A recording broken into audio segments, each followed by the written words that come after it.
Justement, on est en ligne avec Mathieu Kassovitz qui est en direct avec nous. Bonsoir Mathieu Kassovitz. Bonsoir. Il y a 25 ans tout juste, vous tourniez la haine ici à Chanteloup. Qu'est-ce que vous vous êtes dit récemment quand vous avez vu que Chanteloup refaisait les gros titres de l'actualité lorsque ce chapiteau a brûlé? Que me suis-je dit? Que c'est dommage que ça continue, mais bon, écoutez, je peux pas. C'est le désordre ordonné de Chanteloup a toujours été effectivement quelque chose de très spécifique. Et Chanteloup n'est pas une ville violente du tout, mais est une ville oubliée. Et je pense que c'est le problème de Chanteloup depuis le début. Mais je suis désolé que ça aille pas mieux, malheureusement. Mais je sais aussi qu'il y a forcément du mieux et qu'il y a forcément des choses qui ont avancé et que je suis très curieux de voir comment ça a progressé. Pourquoi à l'époque vous vouliez faire ce film? Pas du tout pour parler de la violence dans les quartiers, comme vous l'avez dit, mais pour parler de la violence de la police envers les quartiers et du manque de respect qu'il y avait et du manque de communication qu'il y avait entre les autorités, entre guillemets, ou avec un grand A, et les autorités avec un grand A. Et les banlieues, là, les jeunes qui n'étaient plus du tout en contact.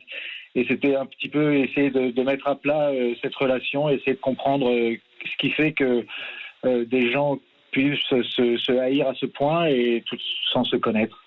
Est-ce qu'aujourd'hui, Mathieu Kassovitz, vous referiez le même film? Monsieur, j'ai 50 ans aujourd'hui, je ne traîne plus du tout en banlieue. Et je ne suis plus du tout en contact avec ce qui se passe aujourd'hui, donc je ne pourrais pas vous dire quel film je ferai aujourd'hui. Vous avez vu le film Les Misérables qui traite à peu près du même sujet que le vôtre, peut-être différemment aujourd'hui, mais qui touche à ces questions-là? Oui, bien sûr, oui. Qu'est-ce que vous en avez pensé? Écoutez, moi ce que je trouve étonnant avec un film comme Les Misérables, et c'est pour ça que je suis fier d'avoir fait un film comme La Haine, c'est qu'il a fallu une bonne génération pour que effectivement le flambeau soit repris par des gens qui viennent de l'intérieur cette fois-ci, pas comme moi qui venais de l'extérieur, qui avait des amis de l'intérieur, mais qui venait de l'extérieur, qui donnait un point de vue avec une distance.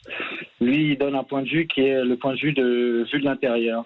Donc son point de vue est beaucoup plus pointu aujourd'hui et précis que le mien. Le mien en fait.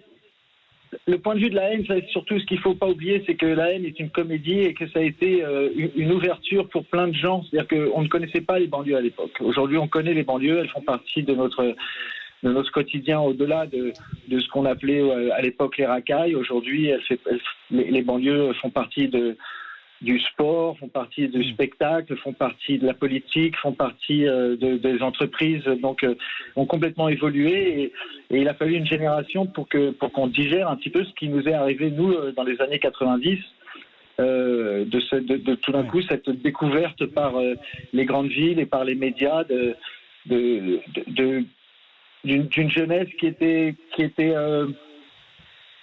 a été mis en vitrine très vite avant d'être comprise. Voilà, alors on va justement passer toute cette soirée à parler de la banlieue.